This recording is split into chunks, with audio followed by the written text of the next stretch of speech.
తెలియజేస్తున్నాను. పరిశుద్ధ బైబిల్ గ్రంథం నుండి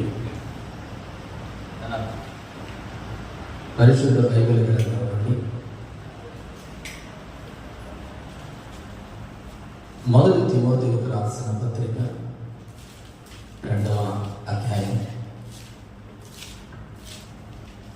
తిమోతికి రాసిన మొదటి పత్రిక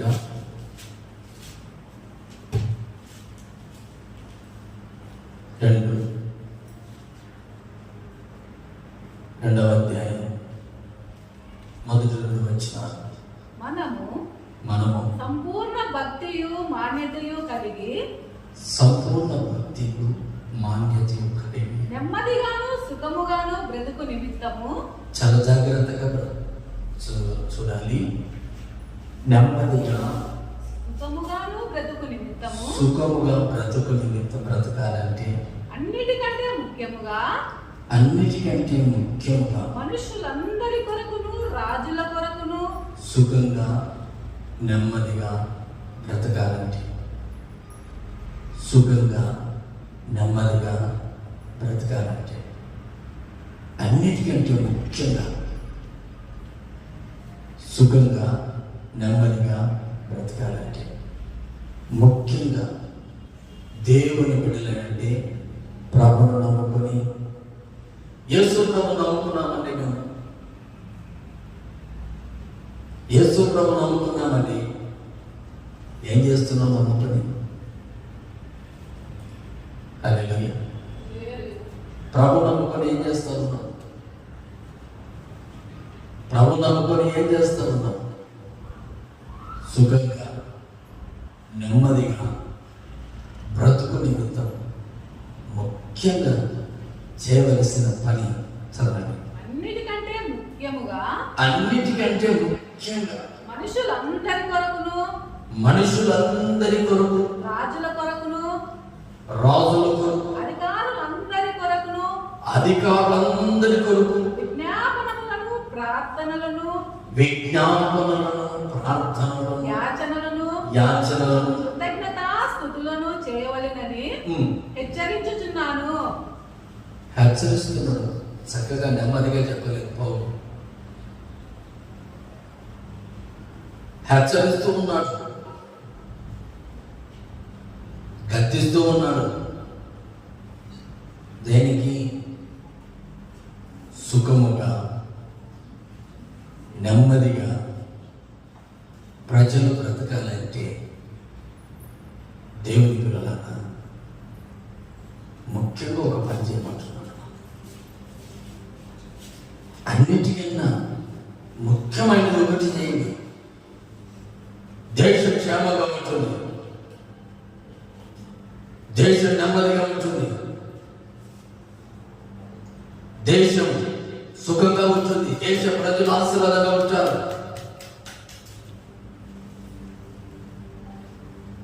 అన్నిటికంటే ముఖ్యమైన పని ప్రార్థన కాదు. మన పనులు ప్రార్థనలు కాదు, మన పనులు. అన్నిటికన్నా ముఖ్యమైన పని హల్లెలూయా.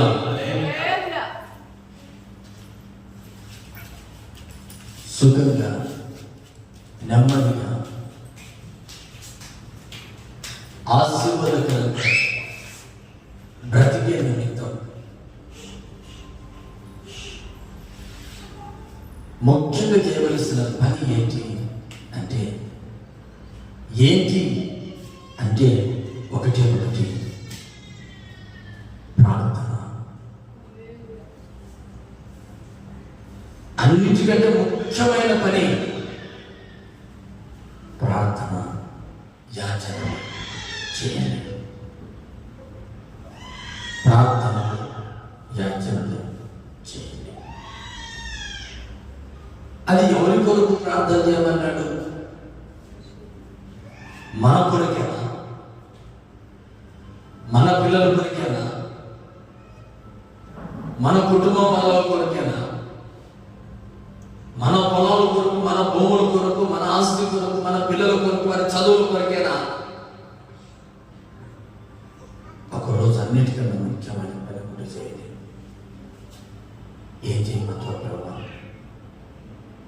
రాజుల కొరకు, అధికారుల కొరకు, దేశ ప్రజలందరి కొరకు ప్రార్థన చేయండి. దేశ ప్రజలందరి కొరకు ప్రార్థన చేయండి. ఆ దినమే ఈ దినం. చప్పట్లు కొడతాను. ప్రతిదినం ప్రతి ఉపవాస ప్రార్థనలో ప్రతిదినం అయ్యా మా కొరకు ప్రార్థన చేయండి. మా కన్నీళ్ళు ఉన్నాయి, మా కష్టాలు ఉన్నాయి, మాకు ఇబ్బందులు ఉన్నాయి, కానీ దేశ ప్రజల కొరకు,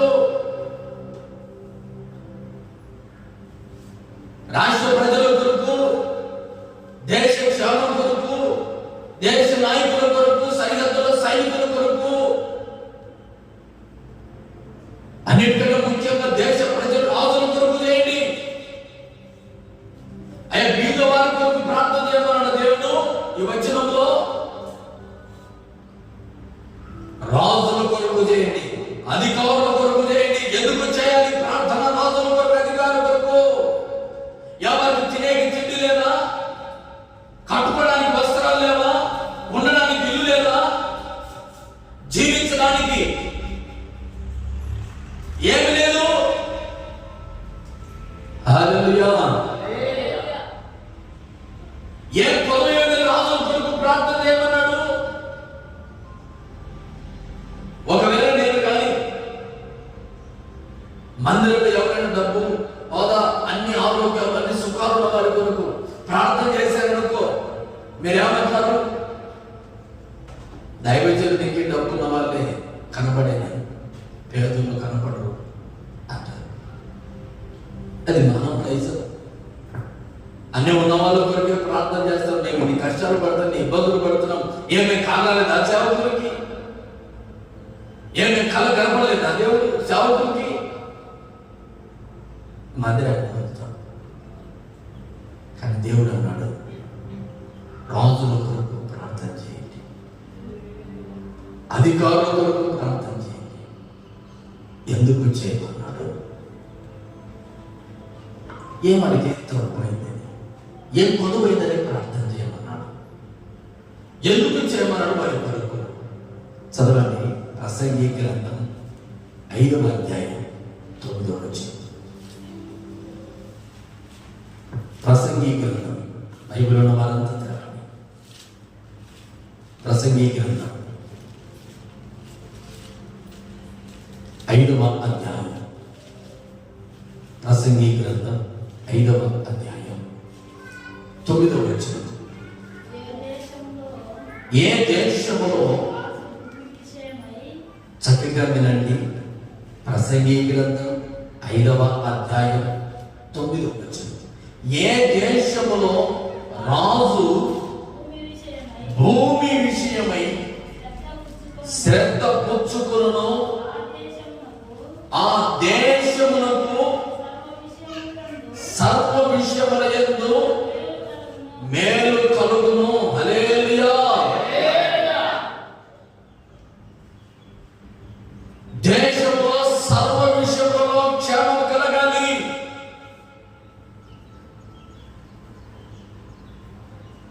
దేశంలో సర్వ విషయముల యందు మేలు కలగాలి, క్షేమం కలగాలి.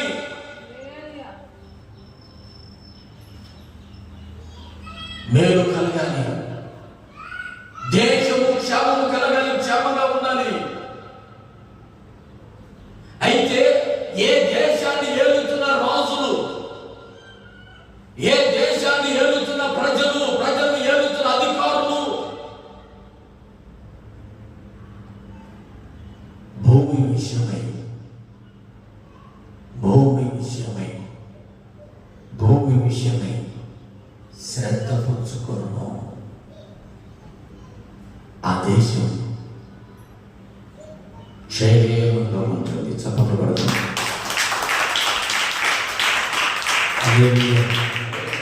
ఈ మాట నేను ఇలా చెప్తాను వినండి.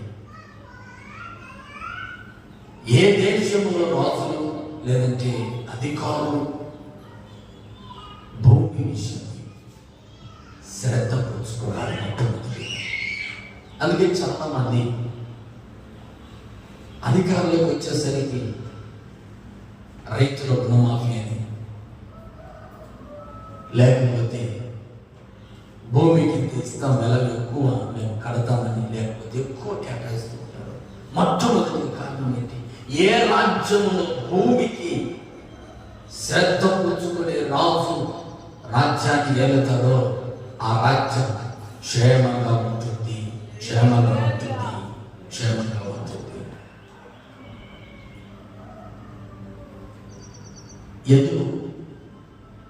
ఎందుకు అంటే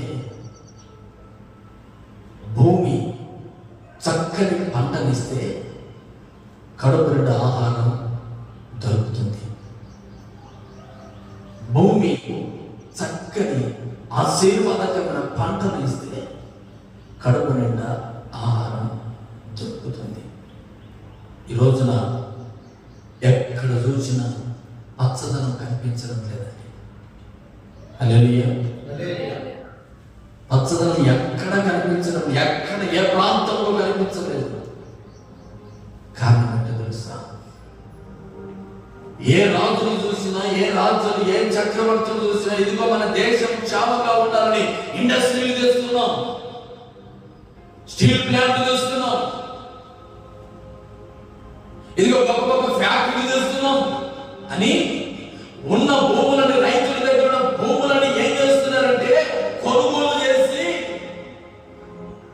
రైతుల దగ్గర పొలాలని కొని ఫ్యాక్టరీలని, ఇండస్ట్రీలని, అవన్నీ ఇవన్నీ ఎక్కడెక్కడ పెద్ద పెద్ద ప్లాంట్లను తీసుకొని వచ్చి పెడతా ఉన్నారు. మాకు దగ్గర ఉన్న పొలాలని కొన్నారు, 100 ఎకరాల పొలాలు కొన్నారు, పచ్చగా పొలాలు కొన్నారు, పండే పొలాలని ఇదిగో రైతులకు డబ్బు ఇస్తాం అంటే అన్ని పొలాలు అమ్మాడు కదా. ఒక రైతు అన్నాడు, నా పొలాన్ని నేను నమ్మను, నా పొలాన్ని నేను నమ్మను. ఆ రోజున రైతులు పొలాల మీద రైతులందరూ ట్రాక్టర్లని, ఏదో బంగారని విచ్చలని తిరిగారు పొలాల మీద వాళ్ళందరూ. కానీ ఒక రైతు మాత్రం పొలం అవ్వలేదు. ఈ రోజున చూస్తే ఆ రోజున పొలాలమైన రైతులందరూ ఈ రోజున అదే రైతు ఏ రైతు పొలం అవ్వలేదో ఆ పొలంలోకి కూలి పనికి వెళ్తున్నారు. అప్పుడు కొనుక్కున్న ఆ అమ్మిన రైతులందరూ ఈ రోజున కొంతమంది సాదా సీదా వ్యక్తుల జాబితాకి చేరారు. ఏ రైతు పొలం అమ్ముకున్న కాస్తంత అమ్మాడు కొంచెం, కానీ తనకు తగినంత అమ్మాడు, ఉన్నదంత అమ్మలేదు. తన కష్టానికి ఇచ్చే పొలం మాత్రం అమ్మాడు, మిగిలిన పొలం అంతా అలాగే ఉంచుకున్నాడు. కానీ రైతండి చాలా శ్రద్ధగా కనబడుతూ ఉన్నాడు. ఈ రోజున దేవుని పిల్లలారా, ఏ రాజ్యంలో ఏ రాజు అయితే భూముల గురించి ఆలోచన, ఎందుకు వారి పంట పొలాలు ఆశీర్వాదంగా రావాలి, పండాలి, వారి పంటలకు కాస్త నీళ్ళు ఇవ్వాలి, వారి పంటలకు కాస్త క్షేమంగా నడిపించబడాలి అని ఏ రాజు అయితే భూముల కొరకు ఆలోచన చేస్తాడో, శ్రద్ధ పుచ్చుకుంటాడో, ఆ దేశం అంతా మేలు చేత ఎప్పుడు నింపబడి ఉంటుంది, ఎప్పుడు మేలు చేతనే ఉంటుంది. ఎందుకంటే ఈరోజున చాలా మంది చిన్న చిన్న వాటికి ఎంతో మంది పొలాలను ఏదో ఇండస్ట్రీలను ఏదో ఒక పెద్ద వస్తున్నాయని వారు అంటున్నారు, మేము మీకు పొలాన్ని ఇస్తే మీ కుటుంబంలో ఉద్యోగం ఇస్తాం, మీ కుటుంబంలో అది చేస్తాం, ఇది చేస్తాం, ఇల్లు అమ్మండి, పొలాలు అమ్మండి, ఊరు మొత్తం ఖాళీ చేయండి. ఎంతో మంది ఆశ చూపి ఈ రోజున భూములు కాస్త ఎడారి వీటి బారిన భూములాగా కనబడుతున్నాయి. ఒకప్పుడు పచ్చదనంతో వికసించిన భూములు ఈ రోజున ఎండిన నేలగా మారి తినడానికి ఆహార కొరత రానున్న దినాలు వస్తుందేమో అనిపిస్తుంది. ఎవడో ఒకడు పొలం అమ్మి ఆశీర్వాదంగా కనబడ్డాడని మనం ఈ రోజున పొలం ఎందుకు అమ్మాలంటే ఏదో కష్టం వస్తే, సమస్య వస్తే, ఏదో ఇబ్బంది కలిగితే కాస్తంత పొలం వచ్చుకొని కాస్తంత పొలం అమ్మిన వాళ్ళు ఉన్నారు. కానీ అనవసరంగా పొలాలు అమ్ముకున్న వాళ్ళు ఉన్నారు. అనవసరంగా ఉచితానికి ఏమి అడగని కొన్ని పొలాలు అమ్మే వాళ్ళు ఎంతో మంది ఉన్నారు. ఆ తర్వాత కుటుంబాలు నాశనం అవుతూ ఉన్నాయి. దేశం క్షామగా ఎందుకు లేదో తెలుసా? ఉన్న పొలాలన్నింటిలో పచ్చదనం పంటలు ఇస్తున్న పొలాలన్నీ ఏం కలుగుతున్నాయి? ఇప్పుడు ఫ్యాక్టరీలు కనపడుతున్నాయి, ఇల్లు కనపడుతున్నాయి, అనేకంగా కనపడుతున్నాయి. దేశం ఎట్లా క్షేమంగా ఉంటుంది? దేశం ఎట్లా ఆశీర్వాదంగా కనబడుతుంది? దేశం ఎట్లా నెమ్మదిగా కనబడుతుంది? ఆదికాండం 3:23లో మాట్లాడతాడు, అతను నేల నుండి తీయబడింది దాని కనుక దాన్ని సేద్యపరచుటకు ఏదేని తోటలో నుంచి వారిని పంపివేశాను. ఏదేని తోటలో నుంచి బయటకు వచ్చినప్పుడు మొట్టమొదటిగా ఏ పని నేర్పాడు దేవుడు? భూమిని సేద్య పని చేశాడు. చప్పట్లు పడతాడు. మొట్టమొదటిగా నేర్చుకున్న పని, దేవుడు సొంతంగా నేర్పిన పని మనిషికి కష్టపడి సేద్యం నేర్పడం, ఒక రైతులకు నేర్పాడు. అందుకే ఈ రోజున ఏ ఒక్కడి ఒంట్లోనైనా, అది రైతైనా, కూలివాడైనా, పేదవాడైనా, అది కులముతో పని లేదు. చాలా మంది అంటారు అది రైతేరా చేయవలసినది, అందరికి అప్పదులో పని అంటాడు. అది తప్పు. దేవుడు ప్రారంభంలో మనిషికి నేర్పిన విద్య ఏమిటి అంటే రైతు పని. ఈ రోజు నా రక్తంలో అటువంటి పని దేవుడు ఇవ్వచ్చాడు. అది నేర్పాడు ప్రభు. అందుకని రాజు మొట్టమొదటిగా ఏ వ్యక్తి రాజు అయితే భూమిని గురించి ఆలోచన చేస్తాడంటే, పొలాలను గురించి ఆలోచన చేస్తాడో శ్రద్ధ కలిగి పొలాలు అభివృద్ధి చేయాలి. పొలాలు అభివృద్ధి చేయాలి. ఎందుకు అభివృద్ధి చేయాలి? పొలాలు ఏ కూలి వాళ్ళ గురించి ఆలోచన చేయరా? రాజు పేదల వారికి ఆలోచన చేయరా? పేదవాడికి సమృద్ధిగా పని ఉండాలంటే పంటలు ఉండాలి. పంటలు ఉండాలంటే పొలాలు నిలబడి ఉండాలి. ఈరోజున ప్రతి రైతు ఇళ్ళ కానీ, పొలాలు కానీ, ప్లాట్లు కానీ అన్నీ అమ్ముకుంటే లాస్ట్కి ఏం తినాలి తెలుసా? ప్లాస్టిక్ బియ్యం తినాలి. వచ్చేయాలనిగా అన్ని ప్లాస్టికే. ఒక రోజున వడియాలు ఆరోగ్యం తినేవాళ్ళు. ఈరోజు ఏం చేస్తూ ఉన్నారు? బియ్యం దంచి వడియాలు చేసుకొని తినేవాళ్ళు.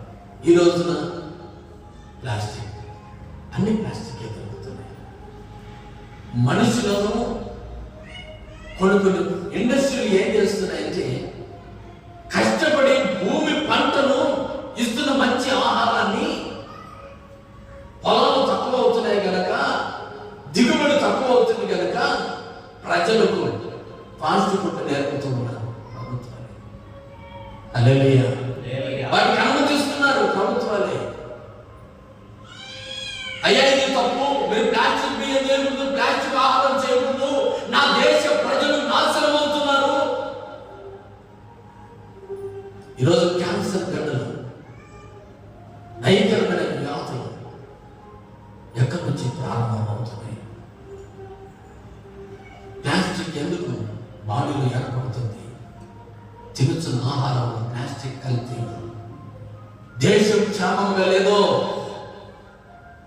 కారణం ఏంటి అంటే, రాజుల కొరకు ప్రార్థన చేయమన్నాడు. ఎందుకు చేయమన్నారంటే, ప్రభా నా దేశాన్ని ఏలుతున్న రాజులు, నాయకులు దేశ ప్రజల క్షేమం కొరకు, వారి సుఖ సంపదల కొరకు ఆశీర్వాదంగా నిలబడే జ్ఞానం దయచేయండి.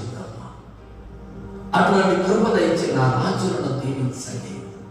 మీరు ప్రార్థన చేయండి. కీర్తన 104వ కీర్తన తెరవండి.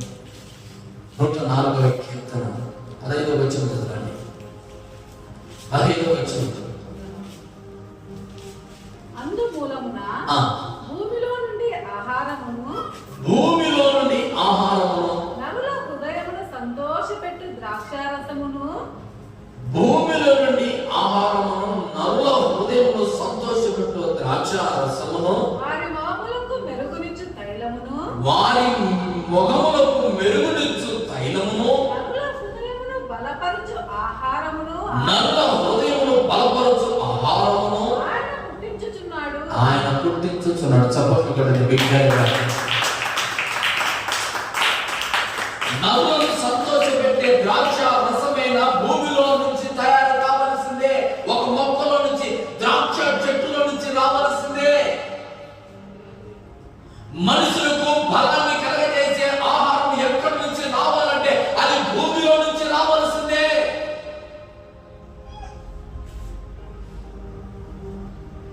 కానీ నరులు చేస్తున్నది ఏంటి? భూమిలో నుంచి వస్తున్న ఆహారాన్ని మానవుడి జ్ఞానం ద్వారా కల్తీ చేస్తున్నారు. మనుషునికి బలమిచ్చే ఆహారం ఎక్కడి నుంచి కలుగుతుంది అంటే భూమిలో నుంచి కలుగుతుంది. అందుకే ఏ రాజ్యాన్ని వెళుతున్న రాజు భూమిని గురించి ఆలోచన చేస్తాడో ఆ రాజ్యమట ఎలా ఉంటుంది? మేలు చేత నింపబడుతుంది, క్షేమము చేత నింపబడుతుంది. అందుకని ఈరోజు మనం ఎందుకు ప్రార్థన చేయాలి? ఆలోచిస్తుంది. ఈరోజు ఎందుకు ప్రార్థన చేయాలంటే, దేవా మా రాజు దేశ ప్రజల కొరకు ఆలోచన చేసే ప్రపదించింది. ఎంతో మంది పేదవాళ్ళు ఉన్నారు, ఎంతో మంది భూములు అమ్ముకుంటూ రైతులు బ్రతుకుతూ ఉన్నారు, కష్టస్థితిలో ఉన్నారు. వారి వైపు ఆలోచన అధికారులు మరల్చబడే కృపద ఇచ్చేది. భూమిలో సానాన్ని పెంచేది, భూమిలో బలాన్ని ఇచ్చేది, భూమిలో సత్తులను పెంచేటువంటి టాలెంట్ కలిగిన దేశంలో మా దేశాన్ని మార్చండి. ఈరోజు మా దేశం క్షేమంగా ఉండాలి, మా దేశం రాష్ట్ర ప్రజలు ఆనందంగా ఉండాలి. ఇలాగన మీరు బలముగా ఉండాలంటే ప్రభు అంటున్నాడు. బైబిల్ గ్రంథంలో కొన్ని మాటలు రాసినట్టు, నరుల హృదయమును బలపరచు ఆహారం ఆయన పుట్టించుచున్నాడు. నరులకు ఆహారం, బలమైన ఆహారం ఎక్కడ పుట్టిస్తున్నాడంటే భూమిలోనే. మనిషి సంతోషపడే ఆహారం, సంతోషపడే విషయం ఏదైనా భూమిలో నుంచి 14వ వచనం ఇంకా అంటాడు, పశువులకు గడ్డిని నరులకు ఉపయోగపడే కూర మొక్కలను ఆయన మొలిపించు. నరులకు ఉపయోగకరమైనది ప్రతిదీ భూమిలోనే పుడుతూ ఉంది. నరులకు ఆహారాన్నైనా, భూమికి ప్రయోజనకరమైనది ఏదైనా భూమిలోనే కలుగుతాడు. భూమిలోనే ప్రభు ఉపయోగకరమైనది అన్ని ఎక్కడ దాచాడంటే భూమిలో దాచి ఉంచాడు. అందుకే భూగర్భ జలాలని, భూగర్భ నిధులని, భూగర్భంలో ఎన్నెన్నో రకరకాల మెటీరియల్ ఎక్కడి నుంచి ప్రారంభం అవుతుంది. నరులకు ఉపయోగకరమైనది దేవుడు ఎక్కడ ఉంచాడంటే భూమిలో దాచి ఉంచాడు. చెప్పండి. హల్లెలూయా, హల్లెలూయా, హల్లెలూయా. ఈ రోజున దేశం సర్వ విషయంలో మేలు పొందాలి, సర్వ విషయంలో మేలు పొందాలి. దేశం సర్వ విషయంలో మేలు పొందాలి అంటే సర్వ విషయంలో ఎంతో జ్ఞానం కలిగిన నాయకులు దేశాన్ని ఏలాలి. సర్వ విషయంలో ఎంతో జ్ఞానం రాజ్యాన్ని ఏలుతున్న రాజుకు ఉండాలంటే క్రైస్తవులారా, రాజ్యాన్ని ఏలుతున్న రాజు జ్ఞానంలో సుపరిపాలన, మంచి పరిపాలన చేయాలంటే వారి కొరకు మీరు ప్రార్థన చేయండి, వారి కొరకు మీరు విజ్ఞాపన చేయండి, వారి కొరకు మీరు సర్వ విషయంలో ఎందు, ఒక భూమి విషయంలో ఏంటే కాదు, దేశము క్షేమంగా ఉండాలంటే సర్వ విషయంలో ఎందు మేలుతో నింపబడాలి అంటే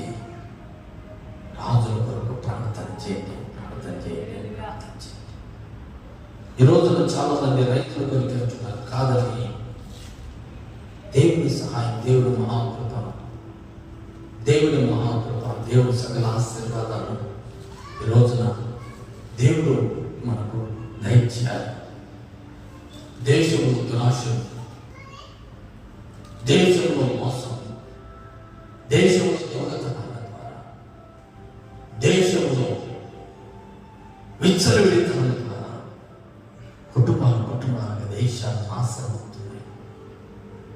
కానీ వారిని అదుపు చేసే నాయకులు లేరు. వారి అదుపు చేసే నాయకులు లేరట. ఈ రోజున దేవుని మహాకృపను బట్టి, దేవుని మహాకృపను బట్టి దేశం పాడు కావడానికి, దేశం నాశనం కావడానికి మూల కారణం ఏమిటంటే సోమరితనం, సోమరితనం, సోమరితనం. ఉన్న ఆస్తులు అమ్మడం, ఉన్న ఆస్తులను అమ్ముకోవడం, కాలు మీద కాలేసుకుని బ్రతకాలి. ఏ కష్టం చేయకూడదు, ఏ కష్టం. ఉన్న ఆస్తులను అమ్ముకోవాలి, విచ్చలవిడిగా జీవించాలి. మనుషులు దేశము నాశనము కావడానికి ప్రజలు ఏమొచ్చిందంటే సుఖముగా, దేవుడు సుఖముగా, క్షేమముగా, నెమ్మదిగా బ్రతుకు నిమిత్తం రాజుల కొరకు ప్రార్థన చేయండి, దేశ ప్రజల కొరకు, ప్రజలందరి కొరకు ప్రార్థన చేయండి. సుఖంగా బ్రతకాలి, నెమ్మదిగా బ్రతకాలంటే ప్రజలు ఏం చేస్తున్నారంటే సోమరులుగా మారారు. ప్రజలందరూ ఊరికి కూర్చోవాలి, డబ్బు సంపాదించాలి, పొలాలు ఫ్యాక్టరీలకు అమ్మాలి, కొంచెం అట్లా ఫ్యాక్టరీకి వెళ్ళి కొంచెం ప్రార్థన పని చేయాలి, కొంచెం సింపుల్గా బ్రతకాలి, ఫ్యాక్టరీలోకి వెళ్ళి కూర్చొని బ్రతకాలి, ఏమి నెమ్మదిగా బ్రతకాలి, సుఖంగా బ్రతకాలి, ఏ ఆటంకం ఉండదు, ఏ ఇబ్బంది రాకూడదు. నాకు లక్షణంగా బ్రతకాలి సార్, త్యాగంగా బ్రతకాలి, ఒళ్ళు మంచుకోకుండా సోమరితనంగా బ్రతకాలి. సామెతల గ్రంథం ఒక మాట చదవండి. సామెతల గ్రంథం 24వ అధ్యాయం 30వ వచనం. సామెతల గ్రంథం 24. సోమరి వారి చేను నేను దాటిరాగా, తెలివి లేని వారి ద్రాక్ష తోట నేను దాటిరాగా. తెలివి లేని ద్రాక్ష ఎలా ఉన్నట్టు ప్రజలు సోమరి వాళ్ళగా, తెలివి లేని వాళ్ళగా అటువంటి చేతులు కానీ తోటలు కానీ దేవుడు ఉన్నాడు. హల్లెలూయా, హల్లెలూయా. సోమరుడు చేతులు దేవుడు ఉన్నాడు. ఎందుకంటే వారి తోట దాటిస్తాడు దేవుడు. ప్రార్థన లేదు, యాచన ఉపయోగపరిచింది. ఇదిగో దాని అంతటా దాని ముళ్ళ తుప్పలు వలిసి ఉండెను, దూలగొడ్లు దాన్ని కప్పి ఉండెను, దాని రాతి కూడా పడి ఉండెను. పొలం చుట్టూ ఏది లేదు, కంచె లేదు. అవును, ఏదైనా వస్తుంది కంచె వేద్దామన్న జ్ఞానము లేదు. ఇచ్చరుడిగా విడిచిపెట్టి కొట్టుకొని పొలాలు చూస్తూ ఉంటాను. ఆ పొలంలోకి ఏదైనా వచ్చి వెళ్ళచ్చు. గోడలు అంటే హద్దు లేదు, అంటే భద్రత లేదు. సోమవారం కాడ చేతి ఎలా ఉంటుంది, భద్రత లేని చేతి. కాస్తంత కంప కూడా ఉండదు, కాస్తంత భద్రత కూడా ఉండదు. అలా వెళ్ళి నా పొలం చుట్టూ కాస్తంత భద్రత చేద్దాం, ఇక్కడ దాకా భద్రత చేద్దాం. పశువులు, మందలు, అలాగే అడవి మృగాలు వచ్చి దారిలు ఉన్నాయి, ఆ దారి కాస్త మూడేద్దాం. సోమరుడికి వెళ్ళి దేశం లక్ష్యం ఉంటుంది. అందుకే దేవుడు అంటున్నాడు, భూమిని గురించి ఆలోచన చేసే ప్రజల కొరకు ప్రార్థన చేయండి. చప్పట్లు. హల్లెలూయా, హల్లెలూయా, హల్లెలూయా, హల్లెలూయా. దేశం నాశనం అవుతుంది, దేశం నాశనం అవుతుంది. దేశం అంటే మనుషులు దేశంలో ప్రజలు ఎలాగ నాశనం అవుతున్నారంటే సోమరితనం వల్ల. సోమరితనం వల్ల పనికి వెళ్ళకూడదు, ఏం వెళ్ళకూడదు, పనికి వెళ్ళకూడదు, ఏం ఒళ్ళు కదలకూడదు, ఒళ్ళు నలకూడదు, చల్లగా బ్రతకాలి. ఇల్లు దాటకూడదు, పని ఇంట్లో పని కూడా మనకు బాధాకరమే. ఇంట్లో కాస్తంత ఇంట్లో పని కూడా బాధాకరమే. సోమరితనం, దేశమంతా సోమరితనంత నింపబడి ఉంటే దేశం మేలు ఎలాగ చెందబడుతుంది, దేశం ఎలాగా ఆశీర్వాదంగా కనబడుతుంది. దేవుడు అన్నాడు అబ్రహాం, నీ తర్వాత నీ సంతానానికి నేను వాగ్దాత దేశం నేను ఇస్తా, పావులు ప్రవహించు దేశం నీకు ఇస్తా అంటే ఈ భక్తులు అన్నారు, దేవా నాశనం అవుతున్న దేశం నాకాల, సోమృతంతో బ్రతుకుతున్న దేశం నాకాల, ఈ ప్రజల మధ్యలో బ్రతుకుతున్న నాకాల, ఆ పాము తేనెల దేశం నాకాల, ఆ పాము తేనెలు ప్రవహించు దేశం మాకు. ఇక ఏ దేశం కావాలి? ఆ దేశంలోనట బలమైన ఆ భూమి, సత్తు కలిగిన భూమి అంటే పాలు తేనెలు ప్రవహించు దేశం. దానిలో నివసించే ప్రజలు దృఢము కలిగిన వారు, బలము కలిగిన వారు. అలాంటి దేశం వద్దంటారు. ఏమి అంటే అబ్రహాం భక్తులు, ఎంతో మంది భక్తులు, యాకోబు, అబ్రహాం, ఇస్సాకు, దేవుడు ఆ దేశాన్ని ఎవరు పంపుతారంటే మీరంటారు, ఆ దేశం నాకే, నాకు ఏ దేశం కావాలా?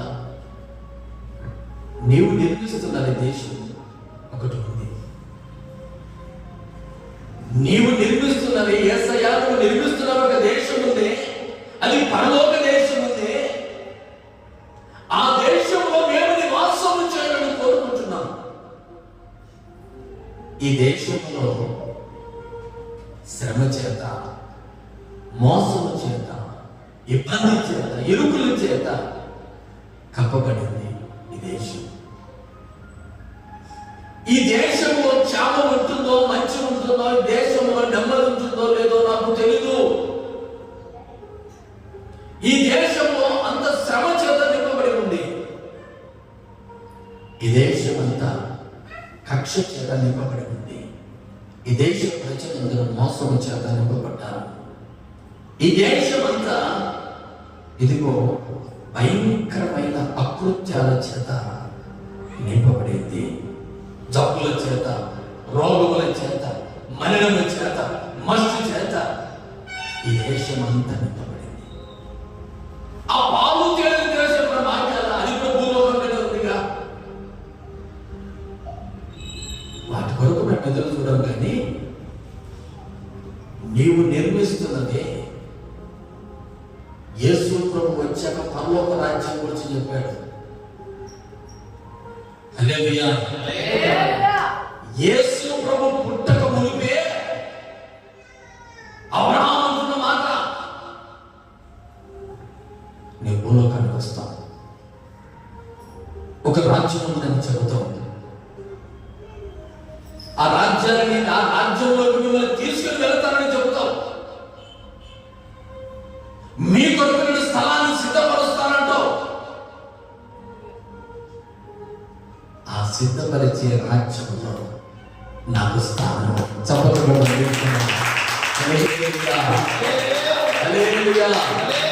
ఒక దేశం ఉంది, అది నా మాటలు కాదు. హెబ్రీయులకు రాసిన పత్రిక 11వ అధ్యాయంలోకి రండి. హెబ్రీయులకు రాసిన పత్రిక. ఏ దేశంలో మనం ఉండాలి? మనం అనుకుంటాము అమెరికా దేశం అయితే బాగుంటుంది, అక్కడైతే లక్షణంగా ఉండొచ్చు, ఆ తెల్లలో చూడొచ్చు, అందరిని చూడొచ్చు, ఆ బీచ్లు చూడొచ్చు, సముద్రాలు చూడొచ్చు, ఆనందంగా సంతోషంగా. ఎవరైనా కోరుకుంటేది చిన్నవాడి వరకు పెద్దవాడి వరకు ఏ దేశాన్ని కోరుకుంటే అమెరికాకి వెళ్ళాలి, స్విట్జర్లాండ్ వెళ్ళాలి, అక్కడికి వెళ్ళాలి, ఈ దేశానికి వెళ్ళాలి, ఆ దేశం వెళ్ళాలి, నా కుమారుడు నా కుమార్తె దేశం దూరదేశంలో ఉండాలి. అయ్యా మా కుమారుడు ఎక్కడున్నాడు? ఎక్కడున్నారు? అమెరికా దేశంలో ఉన్నారు, దూరదేశంలో ఉన్నారు, ఆ దేశంలో ఈ దేశంలో. ఆ దేశంలో ఉండడం ఈ అబ్రహాముకు ఇష్టం లేదట. ఈ ఇదేంటి? మంచి దేశంలో ఉండాలని కోరుకున్నాం, కానీ ఏ దేశం క్షేమంగా ఉంటుందని ఇంతవరకు చెప్పాను. ఏ రాజు అయితే భూముల గురించి, అన్నిటి గురించి, ఏ మనుషుడు అయితే వాటిని గురించి ఆలోచన చేసి చక్కగా సోమరితనము లేకుండా కష్టపడతాడో అటువంటి వారికి ఆశీర్వాదం ఉందని చెబుతున్న దేవుడు 11వ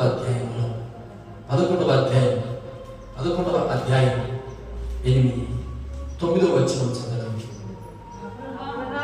అబ్రహాము పిలువబడినప్పుడు విశ్వాసమును బట్టి పిలుపుకు లోబడి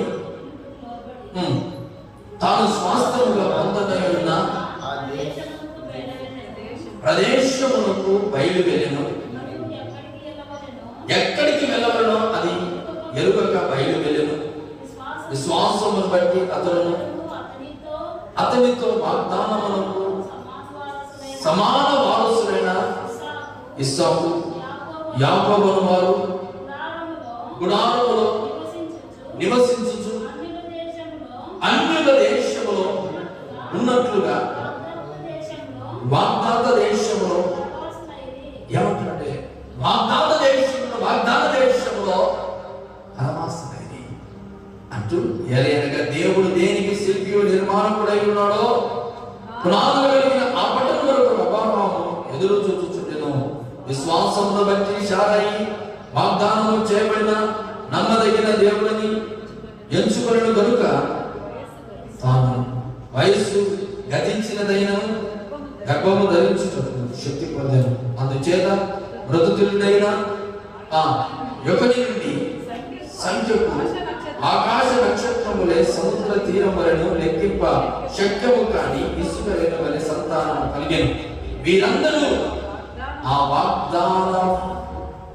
వాగ్దానముల ఫలము అనుభవింపక పోయినను దూరము నుండి చూచి వందనము చేసి తాము భూమి మీద పరదేశమును యాత్రికులమై ఉన్నామని ఒప్పుకొని విశ్వాసము గల వారై మృతులు నుండి ఏమంటున్నాడు?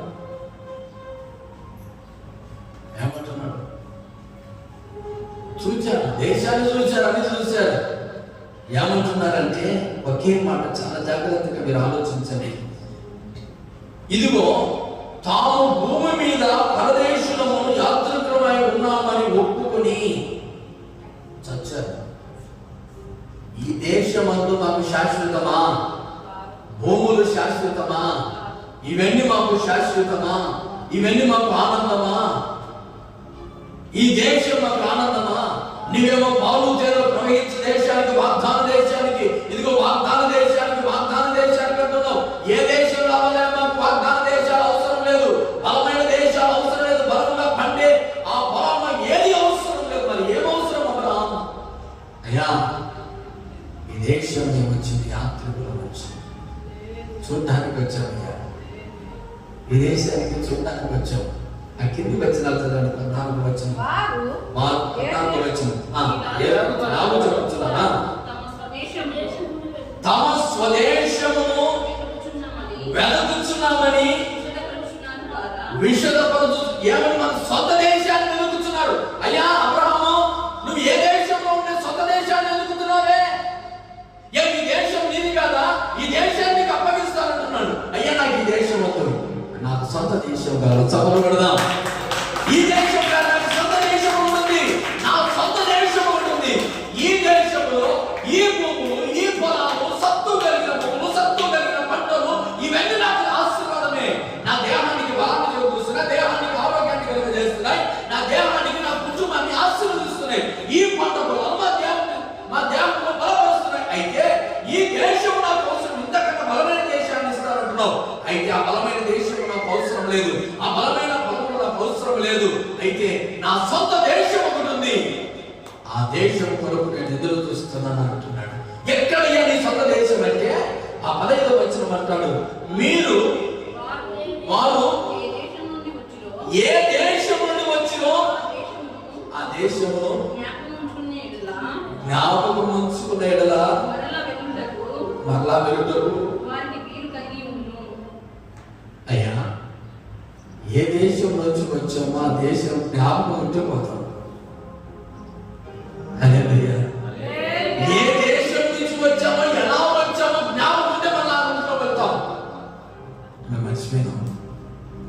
హల్లెలూయా.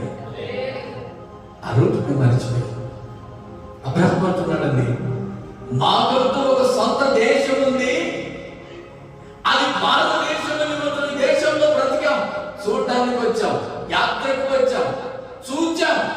అయితే నా సొంత దేశం ఒకటి ఉంది. నువ్వు వాగ్దాన దేశం అంటున్నావు, అయితే వాగ్దాన దేశం మాకు అవసరం లేదు. వాగ్దాన దేశం మాకు అవసరం లేదు. నీకు ఒక నిర్మాణకుడు, నీవు నిర్మిస్తున్నదే రాజ్యం, సొంత దేశం. ఆ రాజ్యంలో ఉండాలని మాకు ఆలోచన ఉంది, కానీ అక్కడి నుంచి మేము వచ్చామని తెలుసు, కానీ అయితే వెళ్ళడం మాకు ఆ సొంత దేశానికి దయచేసి ప్రభా మమ్మల్ని నడిపించారా. ఎంత విశ్వాసం అండి. యేసు ప్రభు, యేసు రక్తము కార్చక మునిపే, యేసు రక్తం చేత కడగక మునిపే, ఆ యేసు ప్రభు వచ్చి ఆయన రాజ్యం ఉందని చెప్పక మునిపే అబ్రహాము తెలుసుకుని అబ్రహాం ఏమంటున్నాడంటే, అందుకే అబ్రహాం విశ్వాసులకు తండ్రి. చెప్పకూడదా? విశ్వాసులకే తండ్రి అయినా ఆ మార్గంలో మనం వెళ్తున్నామంటే ఆయన చెప్పిన మాటలు విని ఆ వాగ్దాన దేశం మర్చిపోయావు. ఆ దేశం నువ్వు ఇంటికి వచ్చిన రోడ్డు మర్చిపోతే ఎక్కడ పోతావు? మధ్య మరపుడు ఏం చేస్తాడు? వేరే వాళ్ళని తడుపుతాడు, దెబ్బలు తింటాడు.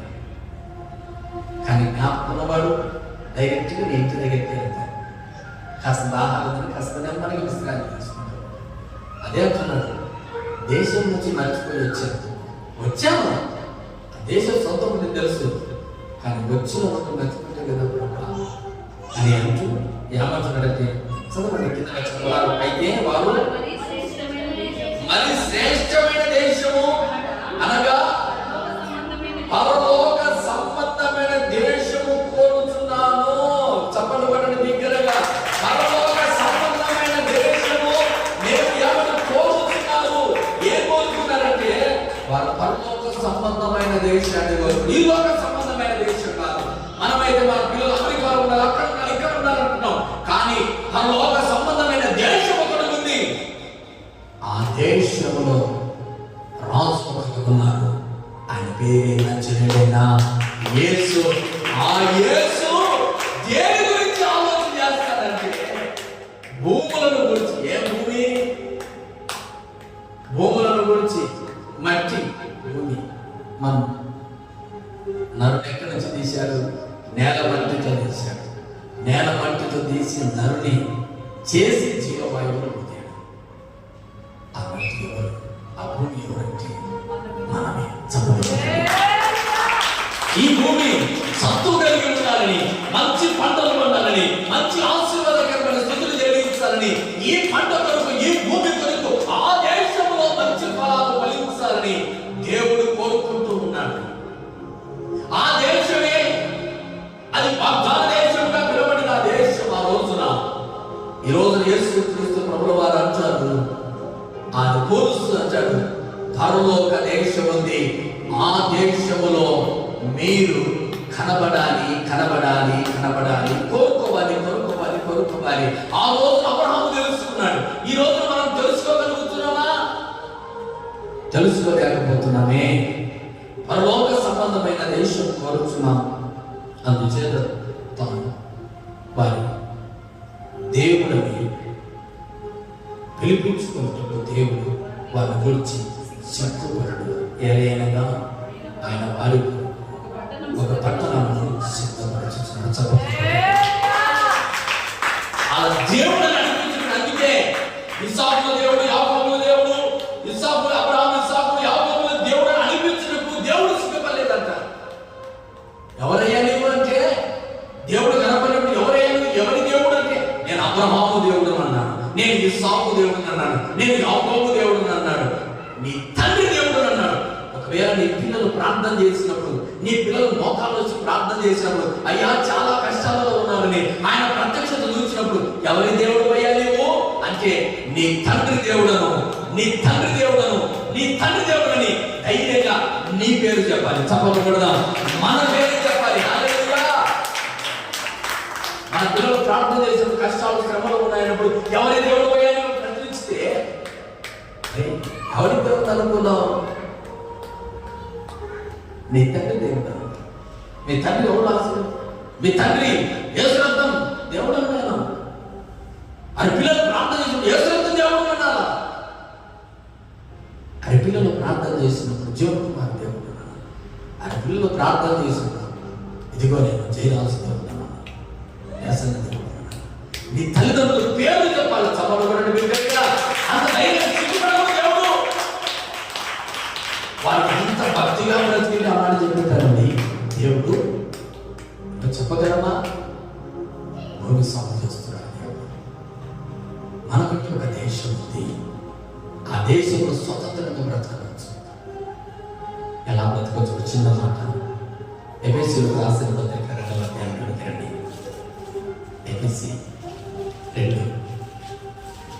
ఎఫెసీయులకు రాసిన పత్రిక 2వ అధ్యాయం. ఎఫెసీయులకు రాసిన పత్రిక 2వ అధ్యాయం 12వ వచనం 13వ వచనం. ఎఫెసీయులకు రాసిన పత్రిక 2వ అధ్యాయం 12వ వచనం 13వ వచనం. ఆ కాలమందు ఇశ్రాయేలీయులతో సహా పౌరులు కాక పరదేశులను, వాగ్దాన నిబంధనలు లేని పరజనులను, నిరీక్షణ లేని వారును, లోకమందు దేవుడు లేని వారుపై నుండి క్రీస్తుకు దూరస్తులై ఉంచునని మీరు జ్ఞాపకం చేసుకో. ఒకప్పుడు దేవుడు అంటున్నాడు, ఇదిగో దేవుడు ఏమంటున్నాడంటే, ఆ కాలంలో ఇశ్రాయేలు సహకారులు కాక పరదేశంలో వాగ్దాన నిబంధనలు లేని ప్రజలు, నిరీక్షణ లేని వారి, లోకము దేవుడు లేని వారుగా మీరు బ్రతికారు. అంటే మనం బ్రతికాం. అయితే 13వ వచనం, అయినను మునుపు దూరస్తులైన మీరు ఇప్పుడు క్రీస్తు యేసునందు క్రీస్తు రక్తము వలన సమీపస్తులై ఉన్నారు. చపలుగా హల్లెలూయా. ఇప్పుడు ఒక రోజున దేవునికి దూరంగా బ్రతికిన వారు, ఆ వాగ్దానం చేయబడిన ఆ దేశంకు దూరంగా బ్రతికిన వారు, ఆ దేశంలో మనకు హక్కు లేదు, పౌర హక్కు లేదు, ఆ దేశంలో వెళ్ళడానికి మనకు స్వాస్థ్యం లేదు, ఆ దేశంలో నిలబడడానికి మనకు కృప లేదు. అయితే యేసుక్రీస్తు రక్తం వలన సహపౌరులుగా దేవునికి సమీపముగా ఆ దేశంలో వాగ్దాన దేశములకు సమీపముగా బ్రతకడానికి ఎలాగ మనం హక్కును పొందుకున్నామంటే యేసు రక్తం చేత కడగబడినాము. చెప్పగలదా? యేసు రక్తం నమ్మి బాప్తిస్మం పొందిన వాడు ఆ రాజ్యంలో ఉంటాడు. ఆయన సమీపముగా బ్రతకం. ఆ దేశము కొరకు ఆ రోజున అబ్రహాము ఎదురు చూచాడు.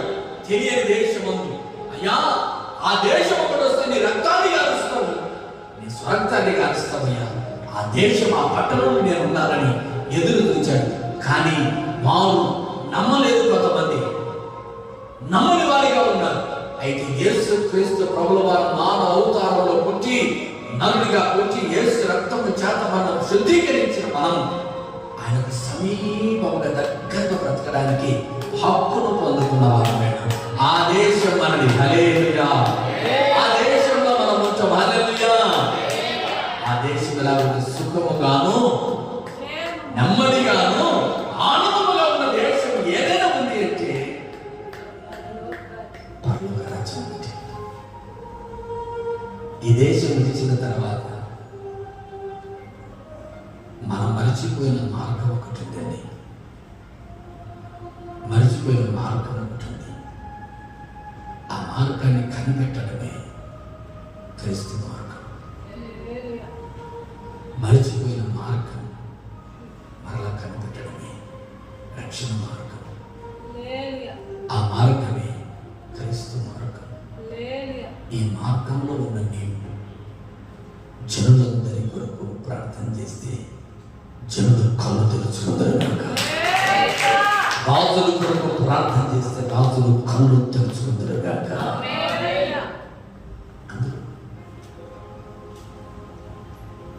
కళ్ళు మూసుకున్నారని కాదు, మనోనేత్రం వెలిగించబడి దైవ జ్ఞానము చేత ఏ పేదవాడికి కానీ, ఏ బలహీనుడు కానీ, ఏ ఇబ్బందికరమైన వాడికి కానీ అన్యాయం జరగకుండా, బలహీనత జరగకుండా రాజులు చక్కటి పరిపాలన చేసేటట్లుగా ప్రభా కృప దయచేది ప్రభని మీరు ప్రార్థన చేసినప్పుడు మెలకు కలిగిన ఆత్మ, కళ్ళు తెలుసుకునే ఆత్మ ఎవరికి ఇస్తారంటే రాజులకు దేవుడు దయచేస్తాడు.